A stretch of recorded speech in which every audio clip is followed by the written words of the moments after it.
से वादा किया है कि यदि आप मेरी भक्ति करोगे और उस भक्ति में केवल मेरा प्रेम चाहोगे, मेरा प्रेम मांगोगे, तो तुम्हारी योगक्षेम का वहन मैं खुद करूंगा। ठाकुर जी कहते हैं ऐसा भक्त जो निरंतर मुझे चाहता, मेरे प्रेम को चाहता है, मेरी भक्ति करता है और उसके बदले में कुछ मांगता नहीं है, ऐसे भक्ति का, ऐसे भक्त का अनन्यास चिंतयन्तो मां यो जनाः पर्युपासते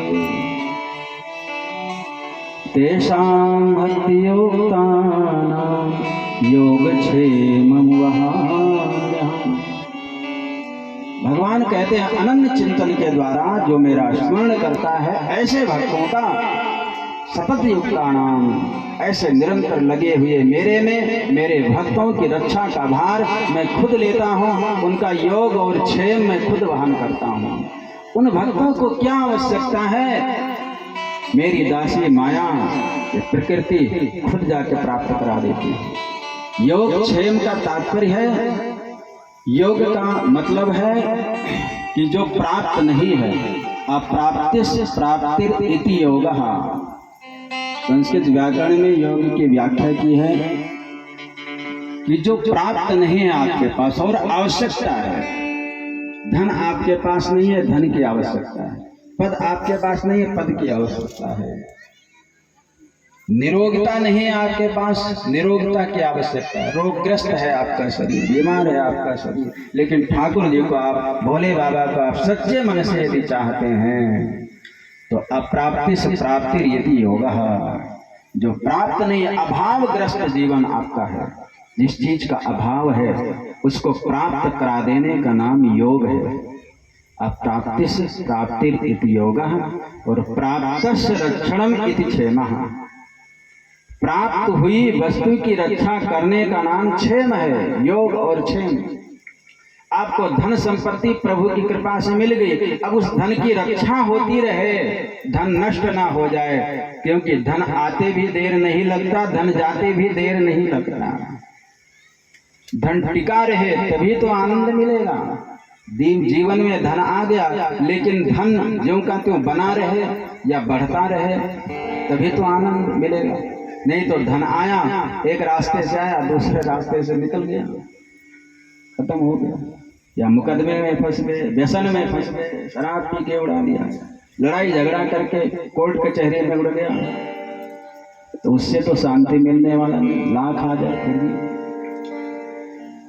वो धन आपके पास बना रहे, वो पद आपके पास बना रहे, वो निरोगिता आपके पास बना रहे, वो स्वस्थता, वो शरीर में बल बना रहे, शरीर हिष्ट पुष्ट बना रहे। नहीं तो बहुत अच्छा शरीर है और घुटने काम नहीं कर रहे हैं। कितनी उम्र है? 25 साल की, और घुटने में बहुत दर्द हो रहा है, बुढ़ापा आ गया। उम्र है 25-30 साल और बुढ़ापा आ गया, किस काम का? तो निरोगिता, वो स्वास्थ्य लाभ बना रहे, ये कौन करता है? ये ठाकुर जी की कृपा से होता है। जिस पर भोले बाबा की कृपा हो जाती, उसी के पास सदा निरोगिता बना रहता, अन्यथा तो देर नहीं लगता है। थोड़ा सा बुरा कर्म हो गया तो धन चला जाएगा, थोड़ा सा गलत व्यवहार हो गया शरीर रोगग्रस्त हो जाएगा, थोड़ा सा अभिमान आ गया तो पद चला जाएगा। तो ये धन, पद, निरोगिता ये सब बनी रहे, ठाकुर जी की कृपा मिल जाती है। जब उनका आश्रय हम ले लेते हैं तो भगवान कहते योग क्षेमम वहाम्यहम्। योग और क्षेम यानी प्राप्त जो वस्तु नहीं है उसको मैं प्रदान भी करता हूँ अपने भक्त को, और उस धन की, उस पद की, उस प्रतिष्ठा की रक्षा भी मैं खुद ही करता हूँ। और कहावत है ना कि जाको राखे साइयां मार सके ना को, बाल न बांका कर सके चाहे सब जग बैरी हो।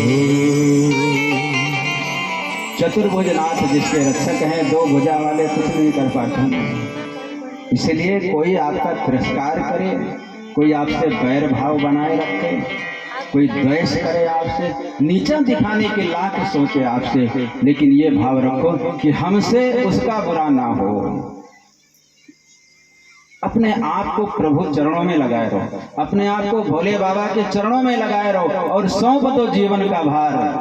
अब सौंप दिया इस जीवन का सब भार भोले तेरे चरणों में। अब सौंप दिया जीवन सब भार भोले चरणों में। है हार तुम्हारे चरणों में, है हार तुम्हारे चरणों में, और जीत तुम्हारे चरणों में, और जीत तुम्हारे चरणों में। अब सौंप दिया इस जीवन का सब भार तुम्हारे चरणों में। अब सौंप दिया इस जीवन का सब भार तुम्हारे चरणों में। ये भाव रखो। द्वेष करने वाले करते रहें, नफरत करने वाले करते रहें, जलने वाले जलते रहें, लेकिन खुद मत जलो।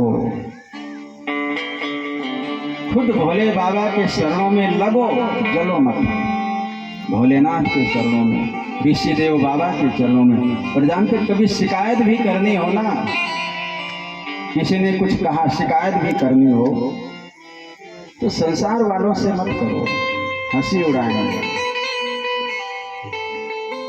और झूठा प्रेम दिखाने वाले तो और बोलेंगे अच्छा हुआ फंसा, हंसने दो, मुस्कुराएंगे।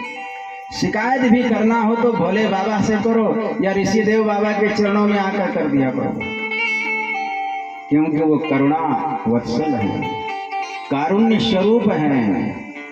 संत हृदय नवनीत समाना। संतों का हृदय बड़ा कोमल होता है। इन संतों के चरणों में बैठकर जब आप रोना रोओगे, इन संतों के चरणों में बैठकर जब आप शिकायत करोगे, तो आपकी बिगड़ी सुधर जाएगी, बिगड़ी बन जाएगी आपकी। संसार वाले आपकी बिगड़ी सुधारे ना सुधारे कोई गारंटी नहीं है, क्योंकि कोई आपको चाहने वाला है, कोई आपको तिरस्कार करने वाला है। जो आपको नहीं चाहने वाला वो मजाक बनाएगा, हंसी उड़ाएगा। जो चाहने वाला है वो भी कहेगा भैया मैं क्या करूँ, मैं तो